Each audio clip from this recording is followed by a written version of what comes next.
Hi, this is Dr. Toby, your host on Health and Wellness. We're honored, we're privileged to invite you to join us on our show this week with Dr. Danielle Parker. Dr. Danielle Parker is a hospitalist in the city of Jackson, Mississippi, and she trained as a family physician. She came all the way from Chicago, settled into the University of Mississippi Medical Center, did her medical school, went on to do her residency at the Meridian Hospital program under the Rush Hospital Systems. And she's been working now at the Dominican Hospital in Jackson for about 5 to 6 years. You will be privileged to know this young lady of faith. She's a minority. She's a daughter to pastors. She's the third in a family of 5. She's a woman of dogged determination who, through all the upheavals, kept on going. You don't want to miss what she has to say. She'll inspire you, she will encourage you, and she'll bless your life. God bless you. In Jesus' name.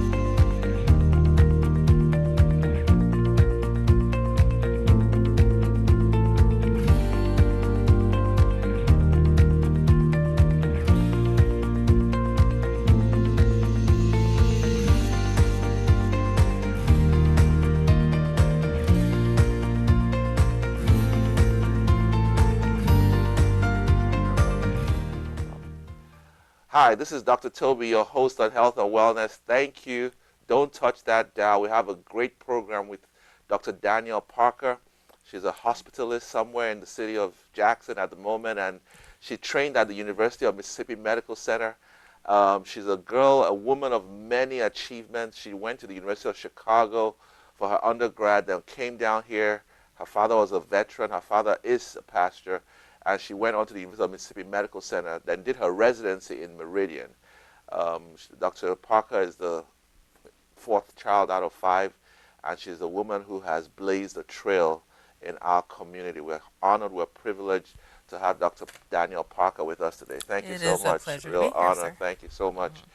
So let's start by asking, who is Danielle Parker? I mean, we know you as the hospitalist, as the pastor's daughter, as the immigrants, if I may say, from Chicago. Who is really Danielle Parker? You know, honestly, what I strive to be on a daily basis is just someone who is going about the purpose that God would have for her. So I would say at my core, I'm someone who, loves my family to the bone, will do anything for family, do anything for friends, do anything to, like I said, fulfill the purpose that I feel God has for me. I'm a jokester. I love to eat.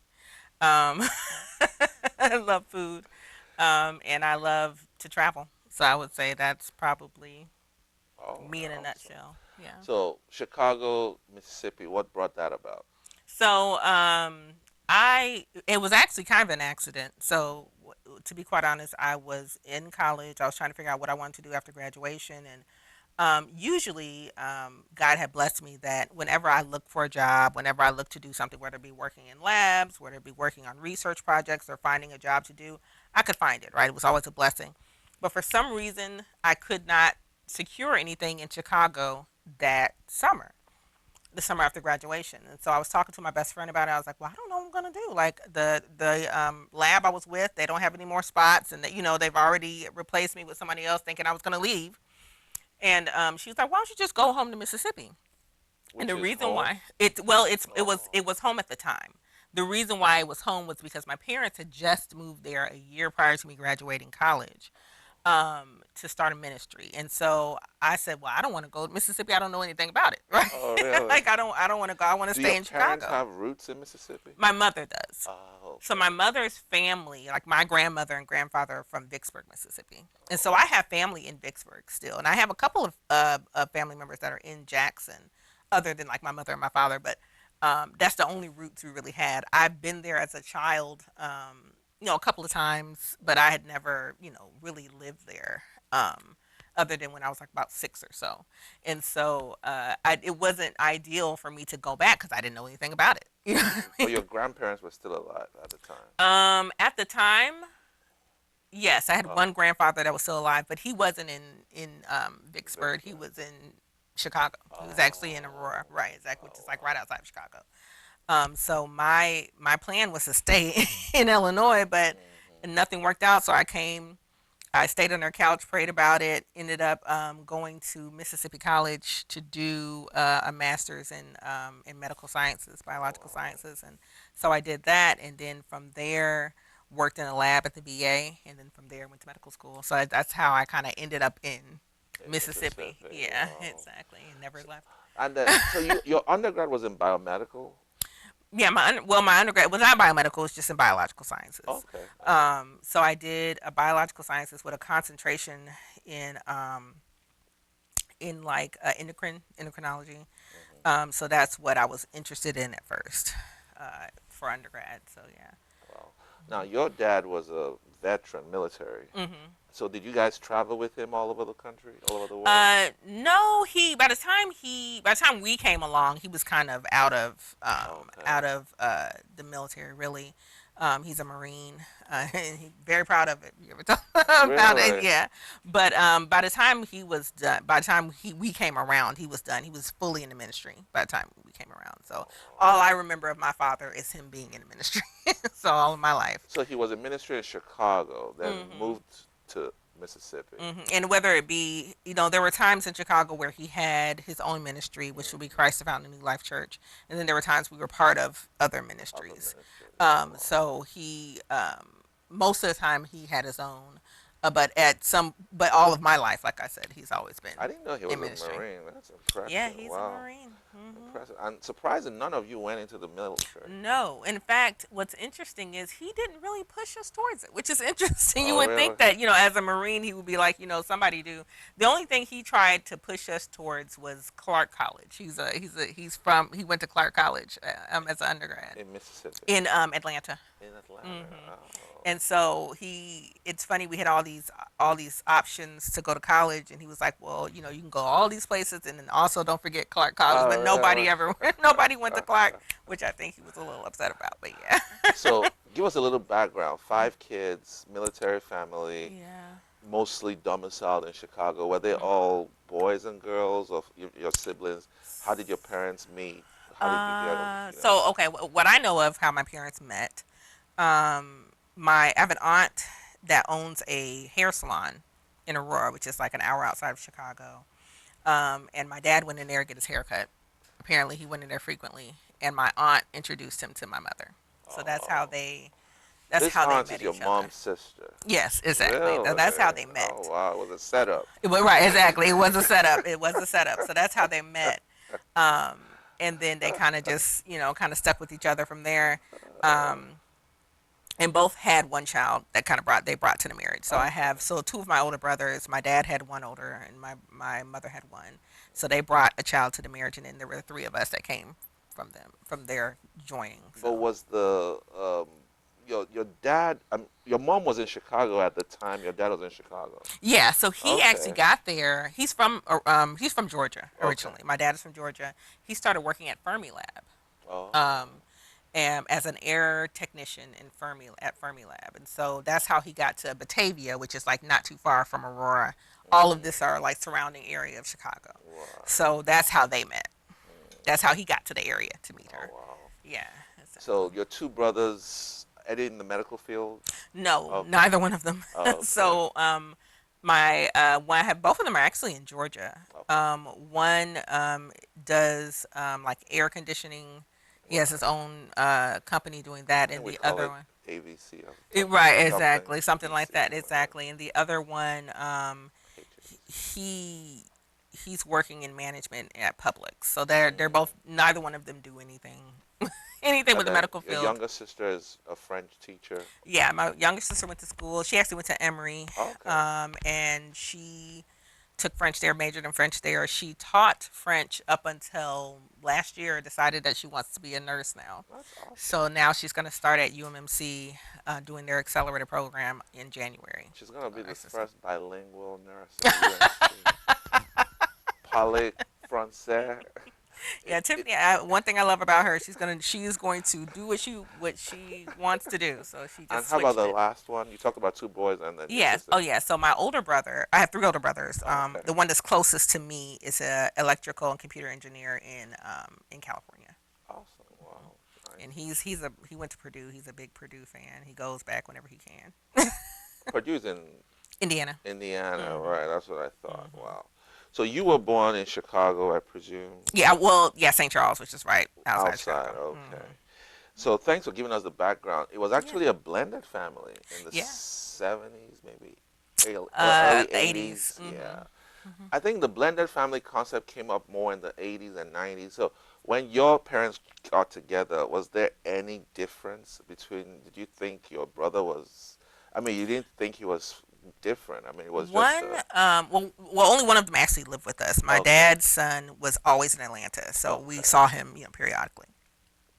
My my mother's son lived with us, like he was with us our whole lives, and he's 10 years older than he's 10 years older than Oh, me, 9 years older than my older brother, and oh, so there was a difference in that he like babysat us, like he was like the okay. third Parent. parent, Okay. right? So that was the difference in that he kind of told us what to do. He helped dress us. He helped help with homework. He was like my other dad. Wow. So yeah. Okay, give us this. There's this thing about PKs and Oh waywardness, pastors' kids, yeah. and so did you grow into it? Were you born into the PK when you were born? Your dad was already pastoring, or it was later in life? Because you said he worked in labs and all that. Yeah. So was it later in life he became a pastor? He was Oh, a- he's now an apostle. So as far as I can remember, like that my earliest memory has always been him being a pastor, being a minister in some way. Um and there were times that he was at the lab or something like that when I was younger, but he's always been either a minister in the ministry or okay. the pastor. So we always had the label of being PKs. I think that we didn't have the regular story of like the wayward, kind of rebellious PK. Maybe I would say maybe I went through something like that possibly in college. Oh, I didn't really? I didn't really do it, when I was younger, and the reason why was because we could not. Like my parents were just too strict. Like I didn't have a choice. Oh, wow. There was no way we were gonna be So wayward. Sunday was not an option. You have to be in We church. had to be in church That Sunday. We wasn't a had to be in church debate Wednesday. We had to question. be whenever it was open and they wanted to bring us, we were going. And there was no debate. We didn't have a choice. So yeah, I didn't get a chance to do the rebellious. Did you have like 5 a.m. prayers, 9 p.m. prayers, Bible We studies? did Bible study, like Okay. Wednesday Bible study. We did, children's church. We Okay. did what else am I missing? I know I'm missing something. Sunday was like a whole day night A whole affair, day. right? Right, Like we right. had Sunday morning, then Sunday night, then we were whenever the church was open, You we had were to, there. yeah. So, which when you're younger can seem like a lot, but when you're older, you kind of appreciate the foundation that And lays. Chicago is one of the most, according to the statistics, violent cities now. So, I mean, I know you lived outskirts, but Hmm. it was helpful to be in the Lord so that you didn't get mixed up in the drugs and the vices of the And I will city. say this, just going back to the PK thing, I think you're absolutely right in that it was helpful to have that foundation, Mhm. because I feel like although we had to go to church, although we had to, I think my parents did do a very good job of making sure we knew God for ourselves, like making sure we had a prayer life that was ours. Mhm. My mother would pray with us at night. We would sit, and then she would sit and listen to us talk. I feel like that's important. I think a lot of times with children, and especially children that have grown up in a church, it is a thing they just have to go to. Right. Versus, even in the home, my mother was like, okay, well, we read the Bible. We studied the Bible in the house. Mhm. Beyond church, we had to pray. Like I said, she would pray with us at night, and she would talk to us about what we felt like was going on in our lives, and then she was able to color that, right, to kind of guide us in a certain way, versus like our friends guiding us, or whatever is going on. Right. So I do Right. think that that is probably the biggest reason why I don't think any of us really had a huge rebellious stage probably until we got out of the house to a certain extent. Was your mother working or she was a She stay-at-home wasn't mom? at first. So Okay. my mother didn't start working until I was about, I would say I was in high school when my mom Mhm. started working. I was like I said, I was a fourth out of fifth. So I think my sister made me in middle school and my mother started working. So from, we were young on, she was at home with us. Well, because she had 3 kids in a short space of time. Right, exactly. We were So very, that very close. was So yeah, so that she. must have been busy. that time for her. Yeah, Yeah. yeah. So what did she do eventually when she started working? So Was my she parents eventually started like a cleaning business. So okay? they started like cleaning homes Oh wow. around the Chicagoland area. So that's what she did when we weren't when we were older and in Mm. school and doing things outside of school. So we were kind of busy. So I figured she felt like she could actually take that time to work. And then after that, when she got here, she worked in like a daycare for a while, like taking care Oh. of kids. So one of the benefits of living in Chicago, I think, is the multicultural. Yes, So you're used to different cultures. I'm sure in school at University of Chicago you had a very much so. multiple, multi-plural, Hmm. faiths and cultures, so you could at least interact, mix with people. You're not at odds when you see Hindus or Right. Sikhs or Muslims or people from different sides of the spectrum. So that's unlike, I think in my view, in Jackson it's a Hmm. little bit black or white. There's Yeah. not that national or international Right. camouflage. I agree. So I agree. so so in term, for example, were you raised in a church that was predominantly Caucasian or predominantly African American, Um, or was it a mixture? Most of the churches that I went to growing up were probably predominantly African American. Oh, okay. Now, when I went to college, I went to church where there was a mix of everybody. But and in church, I probably went to churches mostly that were African American growing up. Wow. Okay. Wow. So the story of the parents married, that's a love story on its own. My goodness. So it was love at first sight, I What's guess. funny is my mom tells the story that my dad loves to tell as well. But she said she went on a date with him, and she said after their first date, she told him he was a nice guy, but she didn't think that they were going to be dating anymore. Really? And he actually said, "In the name of Jesus, we'll see each other Oh, again," really? and they did. And they did. She was just like, I was like, well, what made you not want to see him? She was like, I just, he just But seemed like a. she was a believer at that She time. was a Okay. believer, So but she she wasn't turned up by the in the right, name of no, Jesus. no, she wasn't. I mean, she did. She said she looked at him like, oh, okay, well, we'll see. But, but he said that's what he did. Wow. Yeah, that Wow. he loves to tell that story. Now, going through medicine, if you look at the statistics, there's very few African American women in medicine. So you got to Jackson. The average class at the University of Mississippi is 160 now. In your time, probably 110. Right. Yeah, it was smaller, I How think. many Yeah. African American females were there? Ooh. Um. Jeez, I'm Maybe trying to think. five. I would say maybe I would say we were probably more towards like maybe 8 or 9 of Oh, us. really? Maybe, Okay. maybe, Okay. maybe. Okay.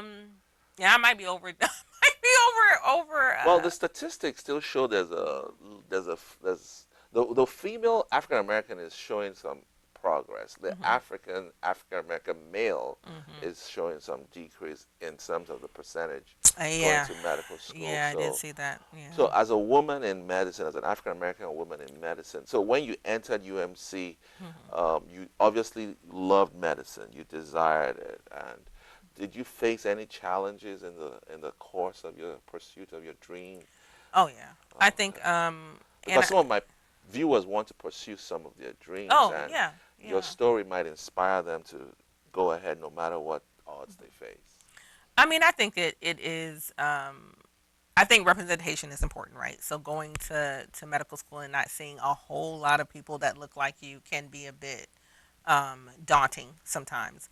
But I think that the way that I was able to approach any challenges that I had in medical school really was with God and family. I think that's what really kept me going on. I had a really good family foundation here, and like I said, I had a really good trust in God. My favorite scripture would be 1 Timothy 1:7. God did not give us the spirit of fear, but of Hmm. love and power of a sound mind. And so, or Second Timothy, I think it's Second Second Timothy, Timothy. right? Sorry, yeah, but yeah, I just it's something that I kept quoting and kept moving on. Some of the things that I think that are important to realize is like what's important in medical school. I think it's very important to have a mentor, Mm. right? Someone who's older than you, who's been through it, who's willing to guide you through it, because a lot of your a lot of your counterparts, your majority counterparts in medical school have mentors, and they have people who have gone through it either in their family or someone who's very close to them who's willing to let them know what the steps are Right. and what's important, right? And what to focus on. And I think that medical school is always throwing a lot at you. And if you don't have anybody telling you, hey, you need to focus on this, this is how I got through this part.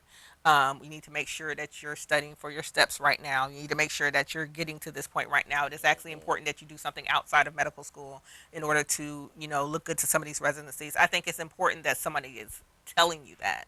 And I think sometimes as a minority, that's not always happening. Now, I do think that some schools are actually doing a better job with that now than they have in the past. I still think there is some room for growth. You know what I mean? Right. Right. But I think that if I were to say that's something that I really wish I had back then, it would be a A mentor. mentor, Yeah, right? that was actually guiding me through. A female or a male, whatever, just It someone. just someone, to be Right. quite honest with you. Yeah. If you look around in the university, you don't even have a lot of, you can count them on your fingers, female African American.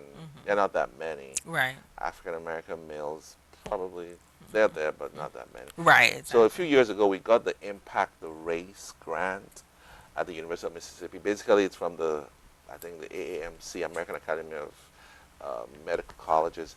The goal was to increase the number of minorities Hmm.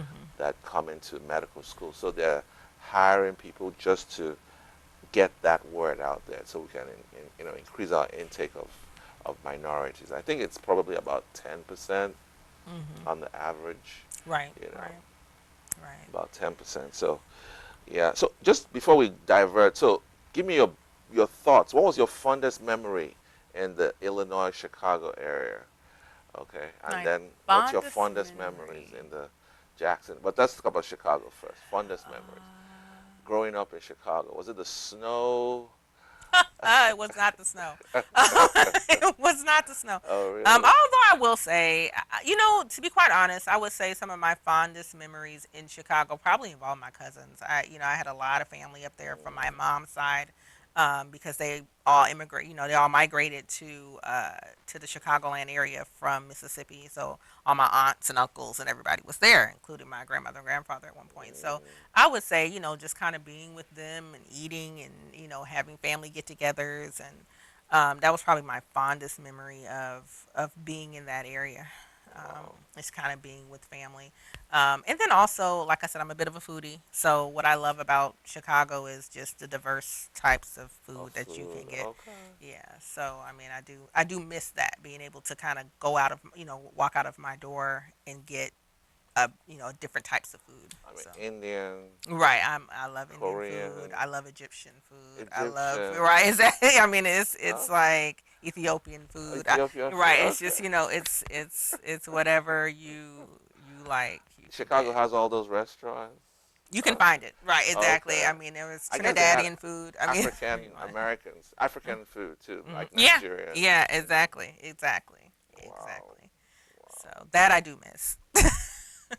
So, what are your fondest memories of Jackson? If you've been here My fondest memories of Jackson. growing up, I know your dad had a church somewhere close to Jackson State, and I'm sure Yeah, you. he did. And I mean, I would say some of my fondest memories of Jackson. Um, well, I mean, I would say that probably come from being in medical school and just Mm, kind of solidifying some friends that I had in medical school. Just when you're in something that is so intense, right, the friends that you make there become very important to very you, important. right? Right. Because you're actually going through it with them. So I would say that just even studying in these, in our, in UMMC, finding a room to study and kind of get through things with them was probably some of my fondest memories. Another thing would be residency. So Right. going to I went to Meridian Right. in residency, and I was exposed to a whole lot when it came to medicine. Some things I just had not considered, even doing our door to door, going to see patients at their homes. And Okay. yeah, we did a lot. We actually did more of that than I thought. we would, because it's not something that you hear a lot of anymore. Right. So we did a lot of that. That to me was important because I got to see another side of helping people that kind of went beyond, seeing them in the office. So that the experience of doing my residency in Meridian at EC Health was actually a big experience So for me you as well. are a unique medical doctor because you did what I call not, you weren't above the average, but you were a little bit above 21, when you got into Oh medical yeah, oh school. yeah, I was much I older. wouldn't reveal your age, but I was so much older. do you think that helped you in medical school? Because you spent maybe 2, 3 years after Right after undergrad, college. So and yeah, I then did 2 years after. right. So do you suggest people get some experience when they go to medical school, or was it just your own? And then Um, you did a master's as well, yeah. so I think it all depends on the person. I don't know that I would suggest it for everyone. I think it was good for me because I do think I needed some I needed just a little more solidifying of some things before I went to medical school. But I mean, I think it's a good thing. I don't think it's ever a bad thing to have some more experience before you go because I think what medical schools are looking for is someone who knows that they want to be there, right? A lot of times it's hard to prove that you know that you want to be there if you're coming strictly from undergrad because you did undergrad, you majored in biology, and so did everybody else that wants to go to medical mhm, school versus someone who did that but then also said, "Hey, I'm so committed to this. I'm also doing a master's in it. Or I'm also doing some research in medicine." And to me, showing your commitment is an commitment, important thing. right? So it was important to me to do a little bit more in that field. So Wow. So we've been listening to Dr. Danielle Parker. She is our guest for this month. We're going to be talking to her again next week. She's going to explain to us the difference between a family physician and a hospitalist. I'm sure a lot of you have heard the term hospitalist. And she works currently as a hospitalist, so you don't want to miss that. She's going to be sharing her story, her life, her faith journey, and how God has kept her through trouble and toil and turmoil. I want to invite you to our Holy Ghost night, the last Friday of the month of December. We're meeting December 30th. It's at the Oyo Hotel, Friday night, 11 p.m. to 4 a.m. in Monroe, Louisiana. We're going to welcome the new year at Oyo Hotel, December 30th, 2022. You don't want to miss it. It's going to be powerful. It's going to be explosive. It's on I-165. Join us if you can. And if you can, look this up. It's my new book. It's called AI. It's Assertive Initiative. It's the light that darkness cannot comprehend. So it's a book that tells you how to live, what to do in difficult circumstances, and how to get out of the rut that life has put you in. There is a light that the darkness cannot even stop. But first of all, you have to be assertive. You have to know where God is calling you to do, and then go after it with some assertiveness. So I encourage you. This book is on Amazon. Get it, and it will bless you. See you next week. God bless you. Jesus is Lord. Amen.